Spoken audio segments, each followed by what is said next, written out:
Okay, so I've started, and those who have been waiting can go ahead and join now, so we can give them a couple minutes there. Good. Oh, And you have then the best logo. Thank That's you. great. that's pretty good. That's colorful. Purple's my favorite color. Um, oh, yeah, I had a student that was taking like a GE class that I taught, and she made a really cool design. And I asked her like if she would be interested in trying to make something for my lab, and she came up with this completely on her own. I just love Yeah, it. that's really, really good. Huh. Yeah. Cool. Oh, yeah, we'll just give folks a few more minutes here. We normally start at about 4, but with the online, maybe, or I guess like join the room at 3:45, chat for a bit, and then start at 4. But online, it's a little different. So we'll just give them another 4 minutes and we'll start. Great. Cool. Yeah, if you need any water or anything, grab it. Yeah, I might do that really quickly. Yeah.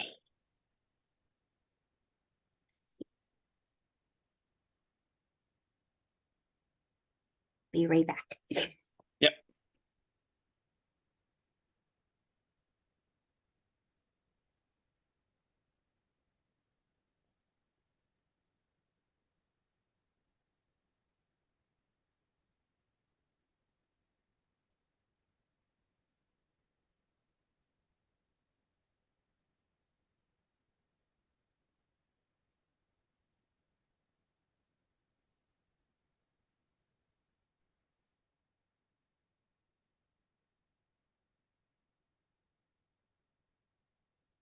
Hey everyone, we're just letting folks filter in. We'll start a little closer to 4. So get comfortable, get yourself some tea, water, coffee, cookies, whatever you like, and start very shortly.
A little longer.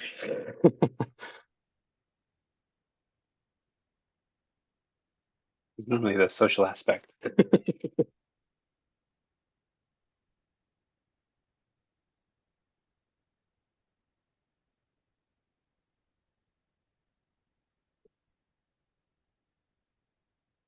How many species of mosquito can you keep in your lab, or do you keep in your lab? Right now we just have one. Okay, Well, okay. like that we work with. And then I share lab space with Sarah Short. And she works with Aedes aegypti mosquitoes. So we have Mhm. both of those in our insectary right now. But um I'm hoping soon to start working with Aedes albopictus, maybe do a little bit of work with Aedes aegypti as well. And then um my students have done like field work and field surveillance of like all the mosquitoes that we have in Ohio. So we Oh, I'll show a little bit of data on like 2 other QX species from field work, but they're harder to rear in the lab. And then I have a student who's getting ready to publish a paper on like 3 different Anopheles species and like when oh my they gosh. initiate and terminate their diapause. Yeah. So you said albopictus. Is it the tiger mosquito? I'm terrible with mosquitoes. It Okay. is, yeah, sorry, I should use common names, right? Aedes Oh, no, aegypti no. is the yellow fever mosquito, and then Aedes albopictus is the tiger mosquito. Yeah. Okay, okay. Okay. Do you need special permits to keep that one? Probably not, right? Um, for Egypti, we have so we set up our insectary where we are rearing the mosquitoes to be an arthropod containment level 2 level of facility, just because we're kind of like Columbus is right on the cusp of where Aedes aegypti could become established, and Oh, interesting. probably in Okay. like 5 to 10 years, like with climate change, they'll probably be established here. But Aedes albopictus have already invaded all of Okay. Ohio. I think they're even found in Ontario now. Like, you know, like they're just creeping ever further north. They were introduced from Japan, where they naturally had a diapause, which is one of the reasons why I'd be so excited to have them and work with them. Yeah. Hmm. Yeah, they're really And how about you, your lab? You work primarily with Apis mellifera, right? But like, do you have any different strains or types, or are you branching out to any other species? we have, so the only one we keep, the only species we keep is Apis mellifera, but we have a few different breeds Mhm. that we manage that have to kind of express traits a little differently. Um, and yeah, we try and have a very genetically diverse apiary to pull from, but nothing, no different species. We're not really allowed to keep. I'd love to work with any of the other apis, but we'll never be allowed to keep them here. And it would be I think it would be too difficult too. A lot of them like require the really neat ones that nest in kind of on trees and in archways outside of hollows. The giant apis bees they require a lot of space. And I just don't think it would be possible to keep them inside. So a lot of the stuff we need when we need it from elsewhere, we just get it shipped frozen. But I mean, like, there's With no end of questions to explore with Apis mellifera, right? Like, they are so fascinating. And yeah. Do you know, like, so the state insect of Ohio is the seven-spotted lady beetle, but I think there's Is it? thir Huh. 13 states that have Apis mellifera as their state insect, even though Yes. it technically is Yes. invasive. That's Yeah. right. Yeah. Yeah. And there are a few that weaseled out and did both Apis mellifera and something else to appease the people that wanted it to be Apis mellifera and then also have something else. Yeah. Smart, very Oh, diplomatic. yeah. You got a good one. We have ours is good too. I guess we got the Say's firefly, but I didn't know Ohio's, so that's kind of neat. That's really cool. I think Kentucky is the viceroy. So like our national insect is the monarch butterfly, and then Yeah. Kentucky has the viceroy, which is cute. Yeah. Oh, that's neat. Well, with that, we'll give people more time to, well, we'll let people filter in, but we should probably get started. So thanks everybody for joining today. Really, really, really pleased to have Dr. Megan Meuti here today from OSU. Megan did her PhD at OSU, followed by a stint at Kenyon College, and then got hired back at OSU as an assistant professor. She's now an associate professor in the entomology department. I'm very excited to see what she has to work on today. So I'll let her take it from here. Thanks. Thank you so much, Rock, for the introduction and for the invitation. Into like Purdue entomology is such a powerhouse of amazing students, amazing work, amazing faculty and research. So I'm truly honored to be here today. And so I'll be telling you a little bit of the work that we've been doing with Helix pipiens mosquitoes in my lab. So without further ado, just to give you a roadmap of where we're heading today. First, I'll talk to you a little bit about insect diapause, and then seasonal responses in Culex pipiens more specifically. They are also known as the northern house mosquito. And then the second chunk of my talk, I'll focus on how mosquitoes are predicting winter's arrival, and specifically how insects might be using their circadian clocks to not only tell them what time of day it is, but help them to measure day length and know when winter is coming. And then in the third and final chunk of the talk, I'll share with you some of the work that we've been doing on how elements of the urban environment might be affecting seasonal responses in mosquitoes, including field work to determine when mosquitoes are initiating and terminating their overwintering dormancy, and then how elements of cities like light pollution and the urban heat island effect could be influencing seasonal responses in mosquitoes. So without further ado, I'll tell you some more about insect diapause. So as we as Midwesterners are probably acutely aware right now in kind of mid-September that winter is coming. And we also are acutely aware that winter can be fairly stressful. And this paper was published in I think 2022 about 9 maxims for the ecology of cold climate winters.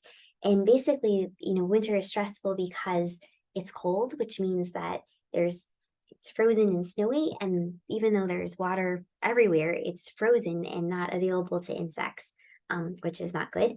And then also it's generally pretty dark, which means that it's less productive and there's less food for insects to consume.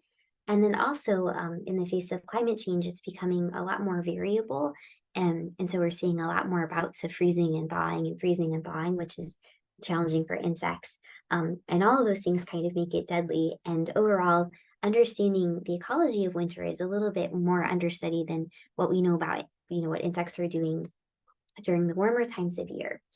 And so, one of the places where I like to start is by comparing and contrasting mammalian hibernation, which most people are more familiar with than they are with insect diapause.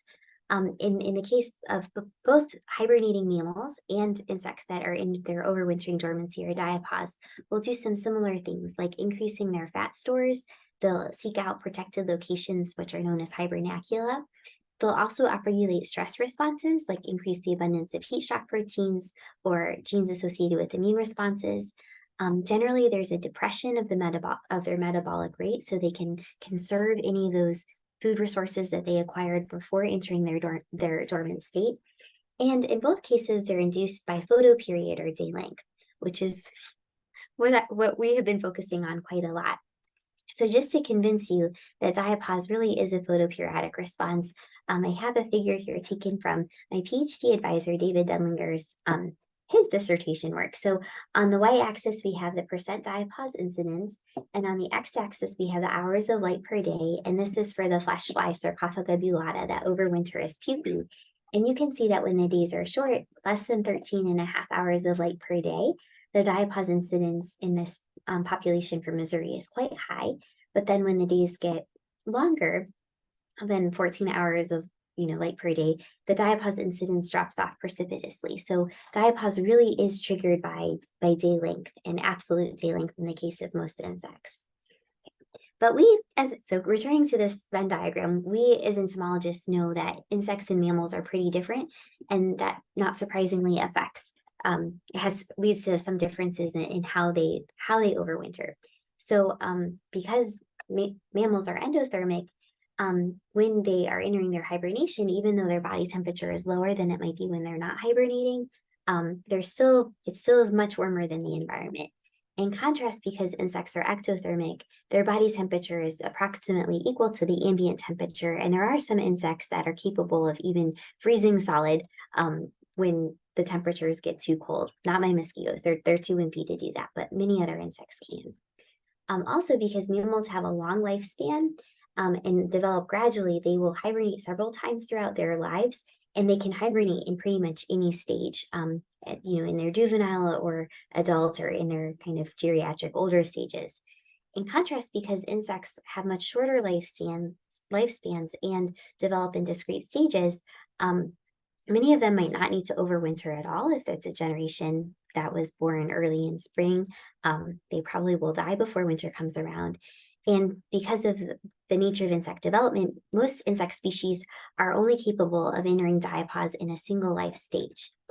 And although this is true, when we look across groups of insects, we can see examples of insects that diapause or overwinter in all the life stages. For example, the tiger mosquito, Aedes albopictus, overwinter as eggs. The pitcher plant mosquito, shown here, overwinter as larvae, so that's the stage that overwinters, and they overwinter inside of their pitcher plant containers. The flesh fly Sarcophaga bullata, like I mentioned before, overwinter as pupae. And then my mosquito, the northern house mosquito, Culex pipiens, overwinter as adults. And you all, being astute entomologists, have probably recognized that 3 out of 4 of these are mosquitoes, and the fourth one is another dipteran. And what this tells us is that diapause has evolved multiple times in insects and specifically multiple times in mosquitoes. which is pretty cool. And so now I'll tell you a little bit more about seasonal responses in Culex pipiens in general. The reason that we care about this species so much is it's the major vector of West Nile virus in Ohio and throughout most of the northern United States. And in this species, it's only the females that enter diapause, and they do so again in response to short days. And diapause in this species is characterized by low levels of juvenile hormone, and that causes them to arrest their egg follicle development. So they are diverting their resources away from reproduction and instead diverting resources towards survival. And they do this by suppressing insulin signaling, which relieves the inhibition of the FORCAD transcription factor, FOXO. And the reason that's important is that allows them to upregulate or increase their fat stores and a number of genes that are associated with stress tolerance. So two of the major phenotypes that we look at to determine if a mosquito is in diapause are the size of their egg follicles and their fat content. So here on the left, we have a non-diapausing mosquito, and she's quite slender, but when we open her up and look at her ovaries and dissect out the egg follicles, we can see that her primary egg follicles are quite large, usually around 100 micrometers in length. In contrast, her diapausing sister over here is pleasantly plump, and when we dissect her and look at her primary egg follicles, we can see they're much smaller, usually around 50 to 70 micrometers in length. Okay, and just to further drive home some of these behavioral differences between diapausing and non-diapausing mosquitoes, I have yet another diagram for you. So under long summer days, male and female mosquitoes will emerge from the water and they'll get together and they'll mate. And then shortly thereafter, the females will do what we hate them for. They will land on us and they'll suck out our blood. And while they're doing that, they're spitting back into us and possibly transmitting a pathogen like West Nile virus. And then they'll use the protein from that blood to lay their eggs in a raft on the surface of the water.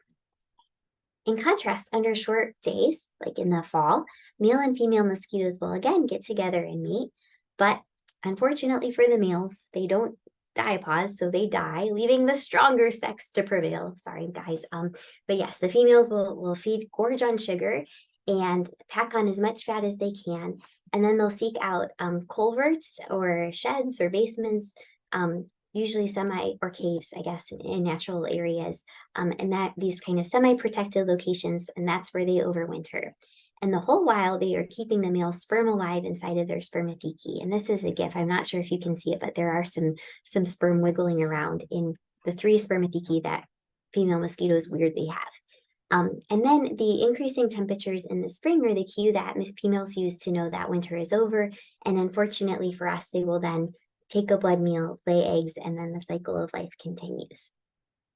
Okay, and so the whole reason that I really care about these seasonal differences in mosquito reproductive physiology is because these seasonal changes in mosquito reproduction and abundance are what's driving seasonal patterns of West Nile virus transmission.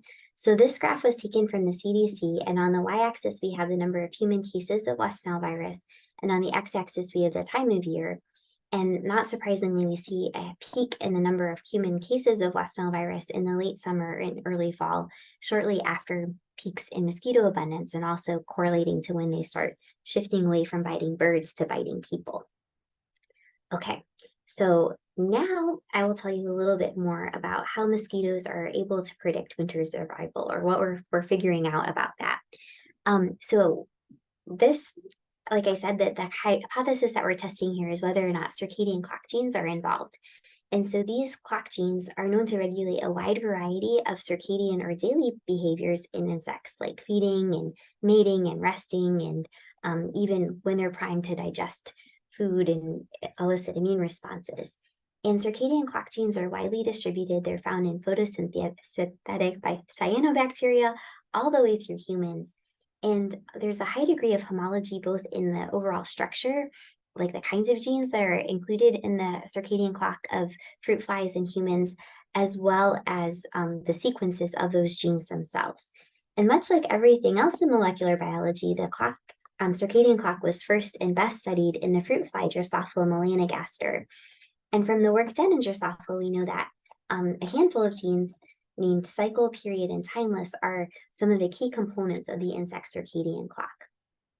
So here's a diagram that I've created to kind of help you visualize how the circadian clock works in insects. So two proteins named clock and cycle will form a heterodimer, and they'll, in the nucleus of the circadian clock cells, they'll bind to their promoter regions, and that increases the transcription of their targets. Some of their major targets are other circadian clock genes, period, timeless, and cryptochrome 2. So that mRNA will then get translated into their associated proteins, and the period, timeless, and cryptochrome 2 proteins will form a complex and move back into the nucleus, where period and cryptochrome 2 can inhibit the action of clock and cycle and thereby suppress their own transcription and complete this negative feedback loop. And the whole process is informed by light through the action of a protein called cryptochrome 1, which can bind to timeless in the presence of light and degrade it, and in that way inhibit the ability of period and cry2 to get into the nucleus. And so the end result of this is that throughout the day, we see these rhythmic changes in the levels of the clock gene messenger RNA. So this would represent, the time of day on the x-axis here. So when the lights are on, period levels are start off kind of low and then generally rise and then reach their peak level at the transition from the photophase to the scotophase, or lights on to lights off. So I've talked to you a lot about diapause, and then I talked to you a little bit about the circadian clock. So you might wonder why I think there would be a connection between the two. And the reason is that we really don't understand how insects or really any other animal is measuring day length. But we do know that the circadian clock is providing insects with very precise information on what time of day it is. And so a while ago, a German botanist, Erwin Bühning, hypothesized that these same mechanisms, circadian clocks, might also be allowing plants and animals to measure day length and help them to distinguish a long summer day from a short winter day and know when it's time to go in active reproduction mode versus baby making mode versus survival mode. But this connection, while that connection has been made pretty well in plants, it's not yet been super well established in insects. And this is in part because some early work done by David Saunders in 1989, he discovered that fruit flies that completely lacked the period gene were still capable of entering diapause. So this led researchers to conclude for a little while at least that the circadian clock might not be involved in regulating seasonal responses in insects. However, as many of you are probably aware, model organisms are not always model organisms. So while Drosophila is a fantastic model for so many things in molecular biology, and we owe so much of what we know about genetics and molecular biology and insect physiology to Drosophila, they're not particularly well suited to answering questions about the connection between the circadian clock and diapause for two reasons. First, their circadian clock is a little bit different from that in other insects. And second, and it's different because they lack this cryptochrome 2 gene that pretty much all other insects outside of Hyrodiptera have. And then the second reason is that Drosophila have a pretty weak diapause response, where many people have characterized it more as like a quiescence or a direct response to low temperatures, rather than being like the robust pre-programmed response that we see in most other insects that overwinter in really tough environments like Ohio and Indiana. Okay, so some objectives and hypotheses for my PhD research that I did in Dave Dedlinger's lab was to first characterize clock gene expression in diapausing and non-diapausing mosquitoes. And this is because there was some work done on hibernating European hamsters that showed that their circadian clock genes completely stopped cycling when they were in hibernation. So I thought that the clock genes in mosquitoes might also show a similar pattern, that when they enter diapause, they would stop showing those rhythmic oscillations in messenger RNA abundance. And then the second thing that I wanted to do was to knock down clock genes using RNA interference to assess whether or not mosquitoes could appropriately measure day length and enter diapause. And I hypothesized that if I broke or stopped the clock using RNAi, that mosquitoes wouldn't be able to distinguish a long day from a short day anymore and go into diapause when they should. So I'm going to share some of the results of my PhD work with you now. But first, this graph was published earlier by Carla Gentili when she was working with Culex clinica fasciatus mosquitoes, the southern house mosquito. So on the y-axis, we have the relative messenger RNA abundance of cycle. And on the x-axis, we have the time of day. where Zeitgeber 0 indicates when the lights are on, and this open bar indicates when the lights are on, and the filled-in bar indicates when the lights are off. And we can see that per cycle, there's peak expression or peak levels of abundance close to when the lights are turning on at the start of the day. And this is the results that I obtained in 1-week-old non-diapausing mosquitoes that were exposed to 16 hours of light and 8 hours of dark at 18 degrees Celsius. And sure enough, cycle appears to be cycling again with peak abundance occurring around the time of lights on. And when I looked at 1-week-old diapausing mosquitoes that were exposed to 8 hours of light and 16 hours of darkness, I saw that same trend. So cycle was still cycling. 1 month into diapause, again, cycle is still cycling. 3 months into diapause, cycle's still at it. And then when I took these mosquitoes that had been in diapause for 3 months, I moved them to long day conditions, so 16 hours of light, 8 hours of darkness at 25 degrees Celsius, and cycle continued to cycle. So it was doing the same thing all throughout the diapause program. So the clock gene was the circadian clock was continuing to tick. But no changes in cycle expression, which was kind of a bummer. But then I thought I'd look at a different gene, period, to see what was happening. So here again, we have the work, Carla Gentili's work with Culex punca fasciatus mosquitoes. And we can see that for these mosquitoes, peak period abundance is occurring a little bit after lights off. So after the transition from the photophase to the scotophase. And that is indeed what I saw in my 1-week-old non-diapausing mosquitoes. Cycle expression is peaking right when the lights turn off around Zeitgeber 16. However, in 1-week-old diapausing mosquitoes, I actually see that period expression was peaking much later in the night, 8 hours after the light had turned off. And that trend persisted 1 month into diapause, where again, peak period expression was occurring kind of in the middle of the night. But then after the mosquitoes had been in diapause for 3 months, you can see that that period expression is showing what we would expect it to do, with peak expression occurring right at lights off. And then after they had terminated diapause and been moved into long day conditions, the clock was able to reset itself, and we again see period expression peaking right at the transition of lights off. So together, this implied that period might be doing something because it was behaving a little bit differently in diapause. So it was a good target to try to knock down with RNA interference. And indeed, that's what I did. So here in this first graph, we have the mean egg follicle length. And these are mosquitoes that were either injected with control double-stranded RNA or with period double-stranded RNA. And we can see that in both cases, the egg follicles were quite large, around 100 micrometers in length. So these mosquitoes were reproductively active and doing what they should do.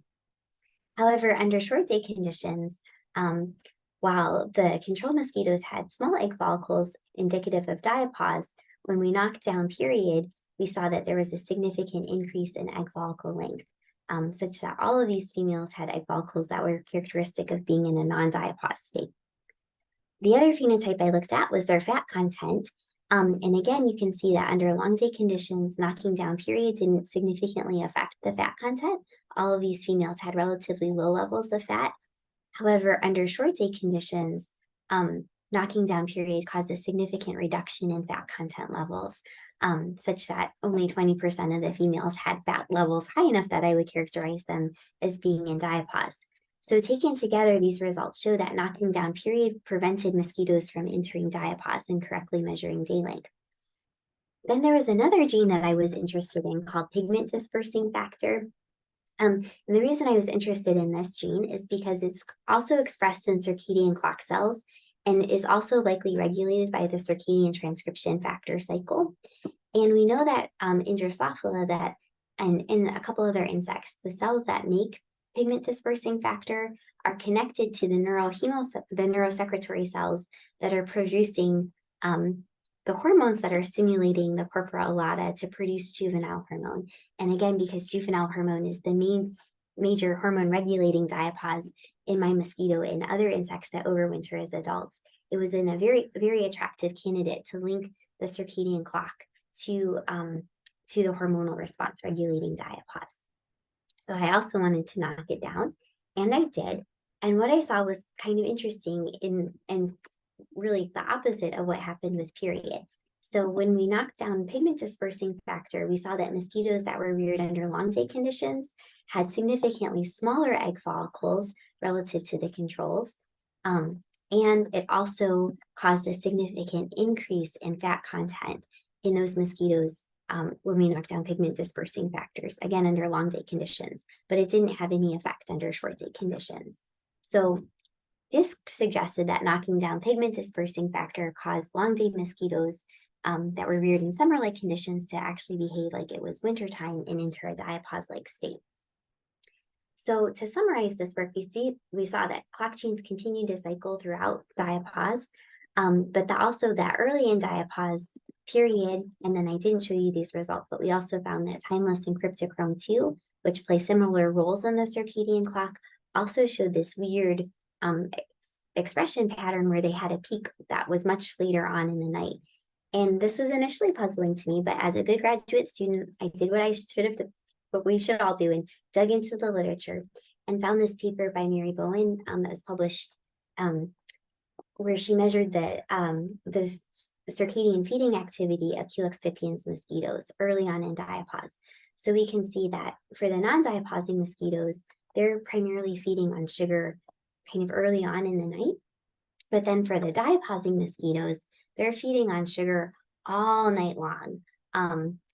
So this kind of suggests that maybe this altered expression pattern of period timeless and cryptochrome 2 is one of the things that's driving mosquitoes that are early in diapause to be active later into the night and to keep on eating sugar as long as they can. Also, knocking down any of the negative circadian regulators, period timeless or cryptochrome 2, prevented short day females from entering a diapause state. And knocking down pigment dispersing factors caused long day mosquitoes to enter a diapause-like state. So taken together, this led me to conclude that circadian clock genes are likely involved in measuring day length and promoting diapause entry. So I felt somewhat confident replacing that question mark with a check mark. And then since joining the faculty at OSU, a lot of my work has been focusing on how the circadian clock might be connected to the juvenile hormone and insulin signaling pathways that we know are regulating diapause in Culex pipiens. So this is my model of thinking of how this might work out. So here again, we have our kind of core negative feedback loop where cycle is upregulating the expression of period messenger RNAs, which is then getting translated into period protein and inhibiting cycle's activity. But in addition to that, cycle also can regulate the expression of a different clock protein known as pardomine protein 1, which we hypothesize is also it itself is a transcription factor. So we think it might be regulating cycle's expression levels. And overall, we think that cycle is involved in upregulating genes that promote juvenile hormone synthesis and lead to reproductive phenotypes in non-diapause mosquitoes, and is also involved in upregulating genes that are associated with insulin signaling, which also leads to reproduction in non-diapause phenotypes. And then in contrast, we think that PDP1 is inhibiting insulin signaling and thereby relieving the inhibition of the fork head transcription factor FOXO to promote diapause entry and survival, and that PDP1 might also be regulating other genes that are involved in promoting diapause phenotypes. So one of the things I had that we did to test this was to actually measure PDP1 expression and then try to knock it down with RNA interference. And this work was done by an amazing undergraduate student in my lab, Vivian Chang. And what she found is that under long day conditions, PDP1 expression is cycling with peak expression occurring shortly before the lights turn off, which is cool.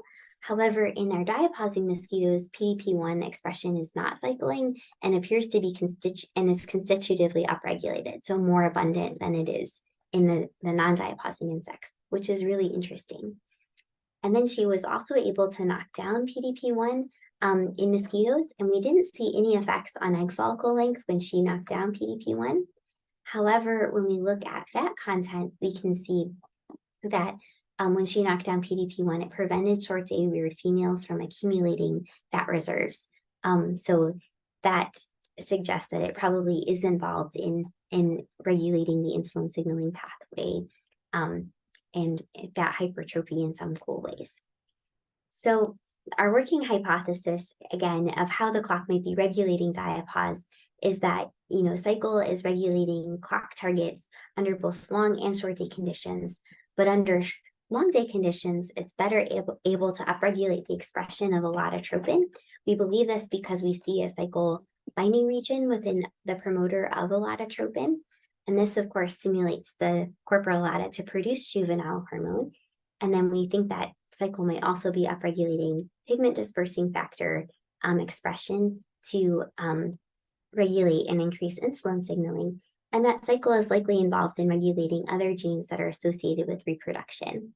And then in contrast, we think that PDP1, under both long and short day conditions, is regulating genes associated with the circadian clock. But then under short day conditions, that it's better able to upregulate takeout, which it would inhibit juvenile hormone signaling. And then it would be able to also upregulate the expression of SUSI, which is an inhibitor of insulin signaling, and other genes that are relevant for generating the diapause phenotype. And I was fortunate to receive a grant from the National Science Foundation in 2020. And so we've been working to kind of test this working hypothesis in a couple of ways. First, by creating cycle null mutants using CRISPR-Cas9 genome editing, and we have the line pretty much established, and we're collecting some cool data. And then also to use ChIP-seq, chromatin immunoprecipitation followed by deep sequencing, to identify the targets of cycle and PDP1. And to tell you a little bit more about how that works, so the idea is that you can isolate DNA that's been bound to a protein like a transcription factor, such as cycle, and fragment the DNA and then use antibodies against your protein of interest, in our case cycle, to precipitate it out and then release the DNA and sequence it. And in that way, you can identify all of the targets that your transcription factor is regulating under at a particular time. So this work has been done by my collaborator, Dr. Chao-Ho Sim, and his graduate student, Prabin, at Baylor University. And their paper was just published a few weeks ago. So they were able to successfully do this for cycle. And sure enough, we did find that cycle is binding to allotatropin, which is very exciting. And then in addition to that, cycle is binding to and regulating a lot of genes that are associated with neurotransmission, as well as reproduction and immunity and olfaction. So allowing the mosquitoes to kind of seek out hosts and bite them and then make lots of babies. So that is very exciting. So my hypothesis was partially correct, but notably cycle does not appear to be binding to PDF, but is a binding to takeout. So I got some things kind of wrong, but that's cool. That's why we do science and make hypotheses, right?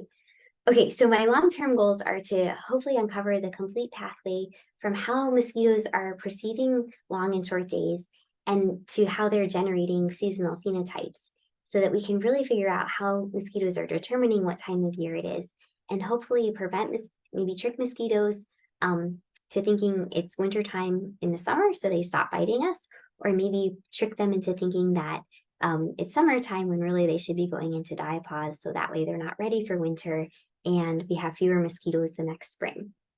And then another line of inquiry that I'm not going to talk to you about is also determining how male mosquitoes might be responding to seasonal cues and changing the composition of their ejaculate to mediate seasonal differences in female reproductive physiology. So hopefully in a couple of years, I might have enough to give a seminar on that.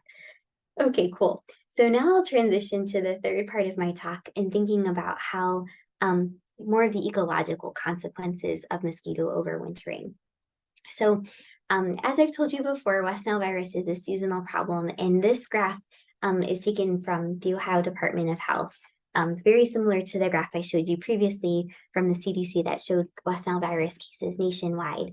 And once again, we have the number of West Nile virus cases on the y-axis and the time of year on the x-axis. But notably in Ohio and in Indiana as well, we have amazing people that work in public health. And every week from May 15th through September 30th, they're setting out mosquito traps, identifying the mosquitoes, testing all of the Culex mosquitoes for the presence of West Nile virus. And then if they detect it, they're spraying. And that helps keep us safe. And that's part of the reason why West Nile virus cases are so low. But we have no idea what's going on with mosquito abundance or West Nile virus prevalence in these other parts of the year. So it's likely that mosquitoes are initiating diapause in the field sometime in late October and early November, but notably we are still seeing some cases of West Nile virus at this time. So maybe there are some mosquitoes out and about that are still active and biting us. And then it's also likely that mosquitoes are terminating diapause much, much earlier in the year, probably around like, maybe late February or sometime between late February and early April. So to determine when mosquitoes are actually, going into diapause and coming out of diapause, the reason that I think that this is important is because other studies have found that mosquito populations are typically lowest in the spring, right after they're terminating diapause.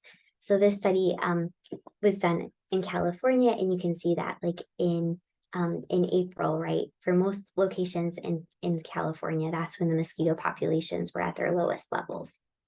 Okay, so to determine when mosquitoes were initiating and terminating diapause in the field, I had an outstanding graduate student, Alden Sipperstein. He just graduated with his PhD a month ago. Wow. And so he had collection sites located around central Ohio in Columbus. And he collected mosquitoes using gravid traps that collect female mosquitoes that are ready to lay their eggs, BG sentinel traps that collect mosquitoes that are looking for vertebrate hosts. And then we also collected a lot of mosquitoes in culverts. We tried to use traps, but those didn't work. So Alden ended up just going into the culverts and aspirating them out with a mouth aspirator. Then he took them back to the lab and he identified the mosquitoes morphologically and then also using PCR-based assays. And then he determined whether or not the mosquitoes were in diapause by dissecting out their ovaries to determine if they were nulliparous or parous. So the nulliparous mosquitoes have these really tightly coiled tracheoles around their ovaries, indicating that they've never laid a batch of eggs. And then after they've laid a batch of eggs, the ends of their tracheoles become straightened out. So if they had, small, teeny tiny egg follicles and were nulliparous, we could be pretty certain that they were in diapause.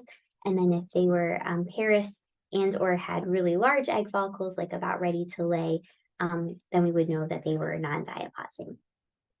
Okay, so these are the results of Alden's work. So he collected a lot of Culex pipiens mosquitoes, some Culex restruens mosquitoes, and then some Culex erraticus mosquitoes. Notably, the Culex pipiens and the Culex erraticus mosquitoes were present in the culverts, the man-made culverts where he was sampling. So that's why he was able to find mosquitoes all throughout the winter, but only found mosquitoes in gravid traps and BG sentinel traps, like the host-seeking reproductively active mosquitoes, until like November 22nd. And after that time, everything he caught was just from aspirating out in the culverts. The Culex restruens were not present in the culverts, but did become really highly abundant early on in May. And using the information that he collected, he was able to determine that most Culex pipiens mosquitoes are terminating diapause by like March 24th, so relatively early on in the year, and much, much longer before we were starting to surveil for mosquitoes. So that's cool and that's exciting. And then the other pieces of work that I'll be talking to you about next are about how urbanization might be affecting seasonal responses in mosquitoes. And this work has been spearheaded by my graduate student, Lydia Fye. And the reason that we are interested in this is because we know that cities have more light pollution and also higher temperatures due to the urban heat island effect. And that's just because of all of the built and impervious surfaces in our cities that are really good at trapping heat. So cities on average are brighter and hotter than surrounding rural areas. And we know that artificial light at night or light pollution can affect a lot of different phenological patterns in plants and insects and vertebrates, and it can also alter the daily behaviors of several animals. And we know that increased temperatures can cause mosquitoes to delay diapause initiation and are also the cue that mosquitoes use to know that winter is over and to terminate diapause in the spring. So this could mean that overall wintering within urban environments might be a little bit shorter than it is in surrounding rural areas. So the idea here is that, we could have a mosquito that is reared experiencing short days in nature, but if she is exposed to either light at night or higher temperatures, she might be tricked into thinking that it's a long day, and instead of entering diapause like she should with small egg follicles and garner lots of fat, she might instead become a non-diaposing mosquito with big egg follicles and less fat, and then start biting us and laying eggs, which would be not good. Okay, so to test this, Lydia reared mosquitoes in the lab in the presence or absence of artificial light at night. And then once the mosquitoes emerged as adults, when they were 1 week old, she measured their fat content, their egg follicle lengths, and also how likely they were to take a blood meal. And then to determine whether or not urban heat islands have the potential to impact seasonal responses in mosquitoes. Again, she did experiments in the lab where she was rearing mosquitoes under short days, either at 20, 22, or 24 degrees Celsius, which are pretty similar to the temperatures, that average temperatures we have here in Ohio in the fall and in the fall when mosquitoes are making that diapause decision, and that this is kind of consistent with what we would expect the urban heat island effect to be, to increase the temperature by 2 to 4 degrees Celsius. Okay. And then again, when the female mosquitoes were 1 week old, she measured their fat content, egg follicle length, and blood feeding proclivity. So these are her results. So first showing for artificial light at night here, and then lipid content on the y-axis. So we see that mosquitoes that were exposed to artificial light at night ended up having significantly less fat than mosquitoes that were not exposed to artificial light at night. And then when we look to see how the urban heat island effect impacted fat content in mosquitoes, we see that the really heat islands, the higher temperatures, did not affect fat accumulation in a significant way. Next, when we look at egg follicles, the effect of light pollution on egg follicle length, we can see that when mosquitoes were exposed to artificial light at night, that caused a significant increase in their egg follicle length, such that only about 17.5% of the females had egg follicles that were small enough to characterize them as being in diapause. And similarly, we see similar trend with higher temperatures associated with the urban heat island effect, where as temperatures increased, egg follicle length also increased, and then the proportion of females in diapause decreased. And then last but not least, what we are probably most concerned about is whether or not these urban pollutants could actually increase the rate at which mosquitoes are blood feeding. We see that, unfortunately, yes, they do. So the control mosquitoes that were reared in the absence of artificial light at night did not take a blood meal at all. However, mosquitoes that were exposed to artificial light at night did take blood meals. At least 25% of the females in the cages did. So that's a very significant increase. And similarly, we saw that mosquitoes were reared at higher temperatures, that also caused a significant increase in blood feeding rates in the mosquitoes. Okay, so just to summarize what Lydia has found, we see that female mosquitoes that are exposed to artificial light at night or higher temperatures that are associated with the urban heat island effect are showing these kind of abnormal seasonal phenotypes, where they still have relatively high fat content and large egg follicles, and they're reproductively active. And this graph kind of indicates it, or these pictures indicate it. So this is our typical non-diaposing mosquito who's skinny with large egg follicles, a diaposing mosquito who's fat with small egg follicles, and then one of Lydia's mosquitoes that was exposed to artificial light at night, where she's still quite fat, but has big egg follicles. So she's kind of getting the best of both worlds, where she probably has enough fat that she could survive most of the winter, but can also take a blood meal and lay eggs if the opportunity presents itself to bite a host. So, this is really concerning because previous research has shown that mosquito populations are higher in urban areas, and particularly in areas with low socioeconomic status. And then we also know that in late summer is when we're seeing an increase in the human cases of West Nile virus. And that's also at a time when there isn't a whole lot of surveillance or control being done. And another study has shown that artificial light at night increases the titers of West Nile virus within house sparrows, which is a very important reservoir of West Nile virus. So all of this has the potential to kind of create this perfect storm to increase West Nile virus transmission in urban environments, which is not good. So our long-term goal is to work in collaboration with avian ecologists and mathematical modelers to develop a predictive model to determine how these human-mediated changes to the environment are altering seasonal patterns in disease transmission. And you hope to use this model so that we can better determine when and where we can direct our control efforts to prevent West Nile virus transmission, both in urban areas as well as in rural areas too. Okay, so I'll just leave you with a few take-home messages. First, mosquitoes are capable of integrating environmental signals and molecular pathways to appropriately coordinate seasonal reproduction and survival. And we don't fully understand how they're doing this, but some of the work from our work is suggesting that the circadian clock is likely involved in helping mosquitoes distinguish long summer days from short winter days, and then relay that into the hormonal signals that allow them to go into reproductive baby making mode in the summertime and then survival mode in the wintertime. And then finally, that mosquitoes are active for longer than we might have predicted previously, and that elements of city landscapes like artificial light at night and urban heat islands could be increasing disease risk in the late fall when mosquitoes are still active. So with that, I would like to thank my collaborators and my amazing students and my funding sources.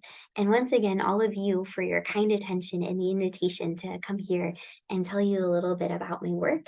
And I'm always looking for qualified graduate students and postdocs, and hopefully I'll have some more funding here in the future to bring people in. So keep me in mind if you're ever looking for your next step and any of this work was interesting to you. Thanks. That was really awesome. Thank you. Yeah, thanks, Branson. If anyone has questions, drop it in the Q&A. We can unmute you or I can read them. And as you're doing that, I had a few, so I'll let folks do that, and then I'm going to jump in first. So I had one on the Allen experiment. So those mosquitoes that were treated with light at night were larger and their ovaries were activated. They could lay eggs.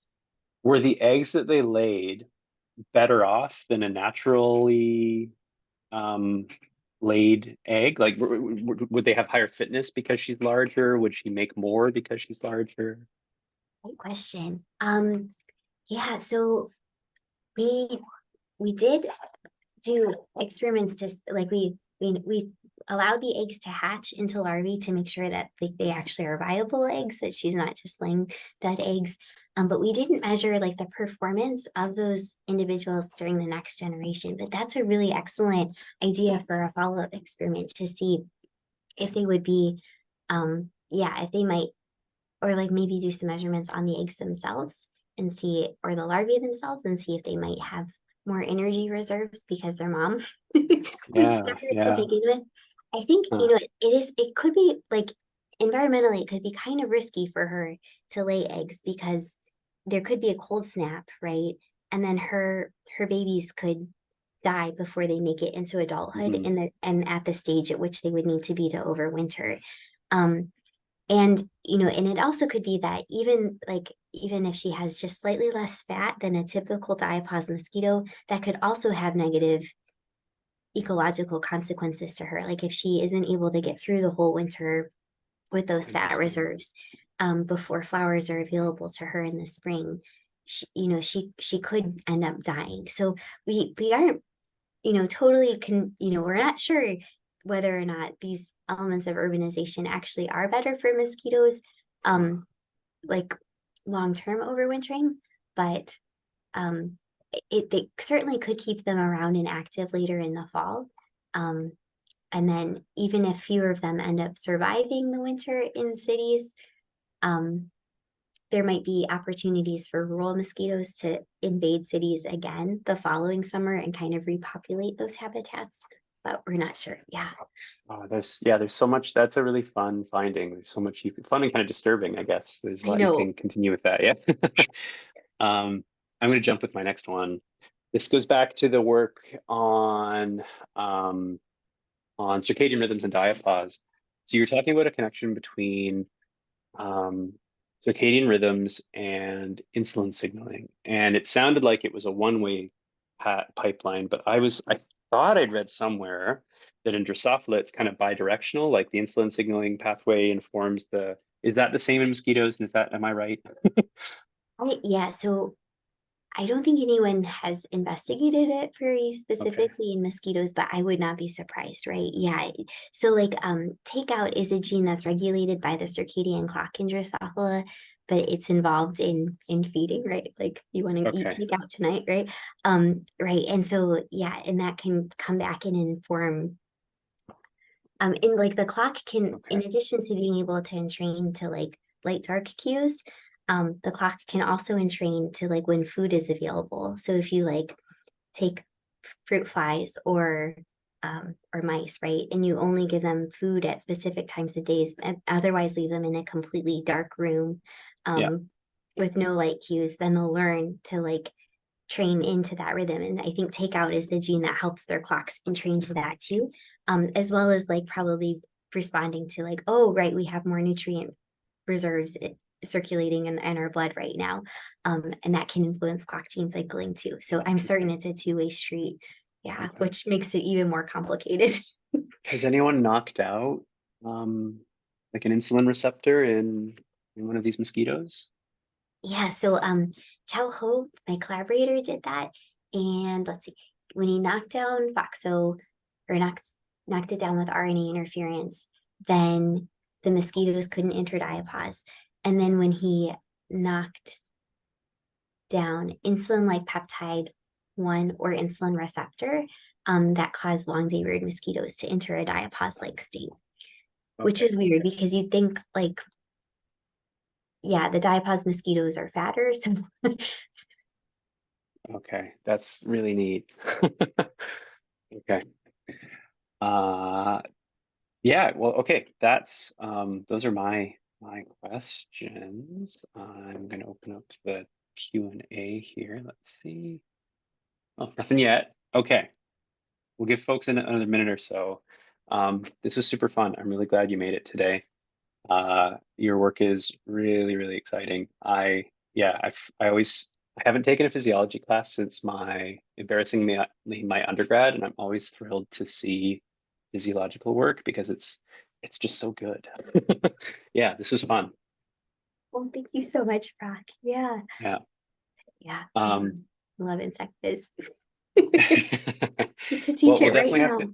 Yeah, we'll make sure that we get you here in person at some point. But this was really great. So thank you so much. Thanks everybody for coming and enjoy the rest of your evenings. Take care. Thank you. See ya. Bye.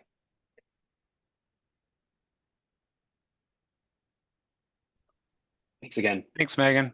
Thank you. Thank you so much. This was awesome. Pleasure having you.